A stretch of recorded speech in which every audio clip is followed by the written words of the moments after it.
Bonjour à tous, je suis Monsieur Dachelet et aujourd'hui j'aimerais vous parler du destin. Pourquoi vous parler aujourd'hui du destin? Tout simplement parce que c'est une question qu'on m'a posée en séance hier. Voilà, un patient qui m'a posé la question suivante, que j'ai trouvée très intéressante. Sommes-nous les artisans de notre propre destinée? Ou autrement dit, est-ce que nous créons notre destin ou est-ce que nous sommes soumis à celui-ci? Quand on me pose ce genre de questions, eh bien, il y a une histoire qui me vient à l'esprit, une histoire que j'aime beaucoup et qu'on m'a racontée lorsque j'étais enfant, je devais avoir 7-8 ans. Cette histoire, c'est celle de la mort du roi Oleg de Kiev. Alors, petit aparté culturel, le roi Oleg de Kiev était un roi d'origine suédoise. C'est bien connu des historiens, mais un petit peu moins du grand public. Les royaumes de Russie primitive, c'est-à-dire les royaumes de Novgorod et de Kiev, ont été fondés par des Scandinaves, des Varegs, comme on les appelait à l'époque, et ce sont des Vikings, tout simplement, on est en pleine époque viking. Voilà, c'était des routes qui servaient de comptoirs commerciaux sur la route orientale, l'Ausweger, qui permettait justement de commercer avec Constantinople, avec Bagdad, avec l'Inde, etc., etc. C'est une version historique qui est complètement attestée et acceptée par la communauté des historiens.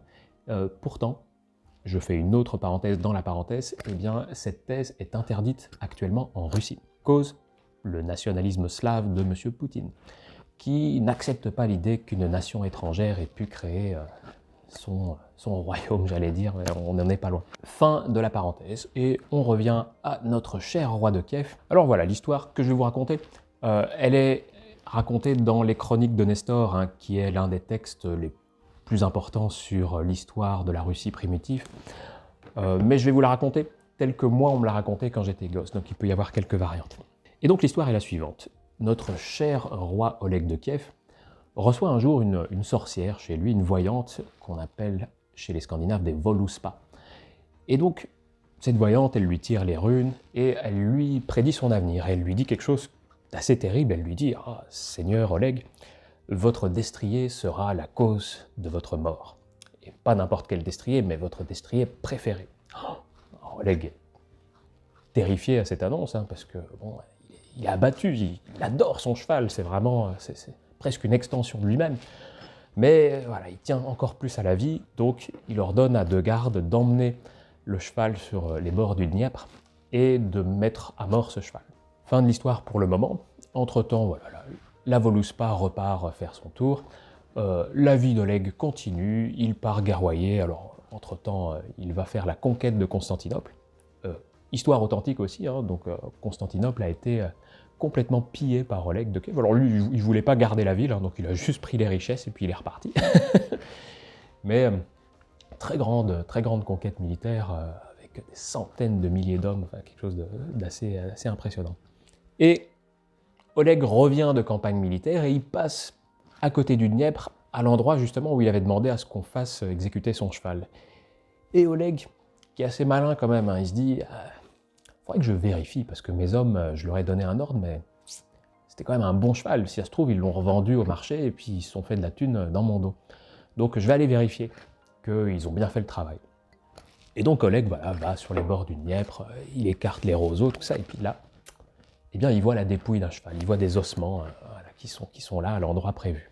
Et Oleg rigole à ce moment-là, il se met à rire, il dit « Ah, comment j'ai été bête, mais j'ai été stupide de croire cette vieille sorcière et tout, alors que, voilà, n'importe quoi. » Et au moment où il rigole, il s'en rend pas compte, mais il shoot dans les ossements, et en fait, d'en dessous des ossements, il y a un serpent qui sort, qui mord Oleg à la jambe, et un jour après, Oleg décède de sa morsure.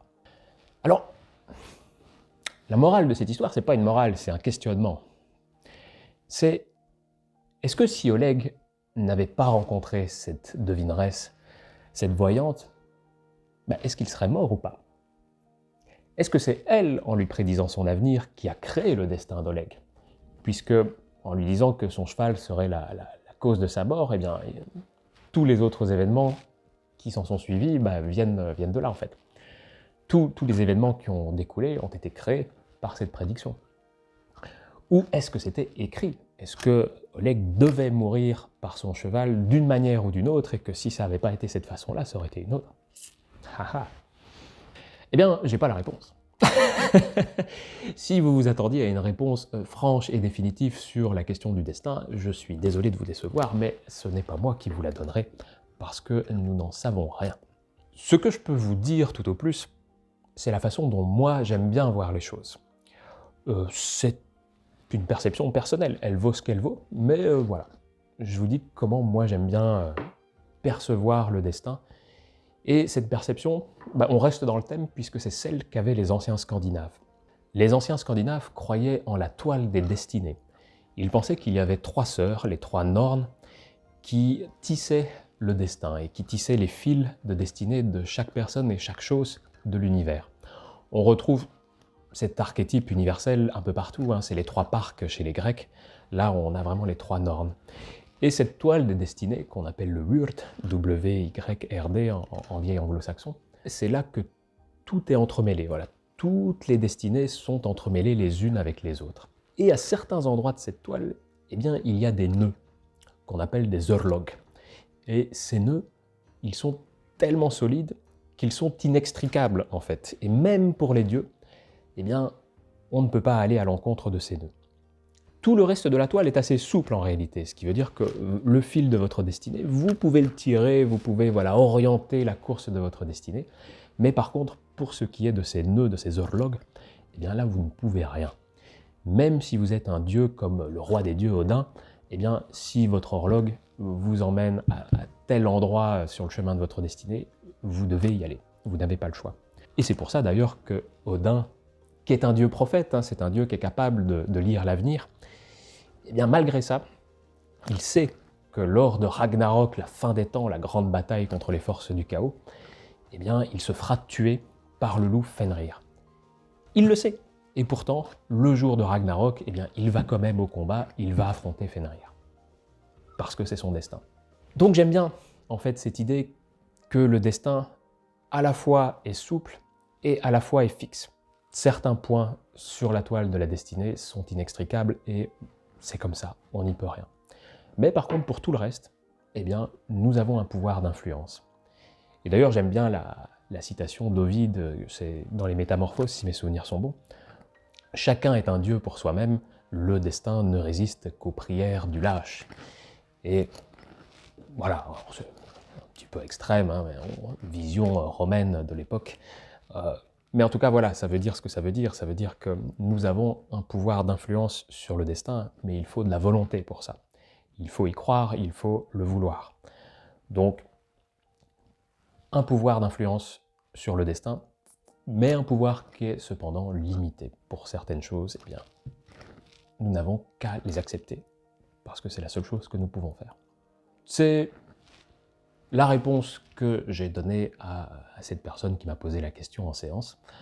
C'est une vision des choses qui vaut ce qu'elle vaut, mais moi je l'aime bien, donc j'avais envie de la partager avec vous. Et puis voilà, j'espère tout simplement que cette petite vidéo, cette vidéo modeste, elle vous aura permis de réfléchir à cette question, de vous interroger, peut-être même de vous dire « Tiens, oui, là ça correspond avec ma vision des choses aussi, ou pas du tout. » Peu importe, du moment que ça vous a apporté quelque chose. Et bien voilà, c'était Monsieur Dashlet. Je vous remercie d'avoir regardé cette courte vidéo. Merci encore pour tous vos partages, vos likes, vos commentaires, vos abonnements. C'est ce qui fait vivre la chaîne et c'est ce qui permet d'avoir la motivation pour continuer à vous proposer du contenu. Merci pour tout et je vous dis à très bientôt pour de nouvelles vidéos. Ciao!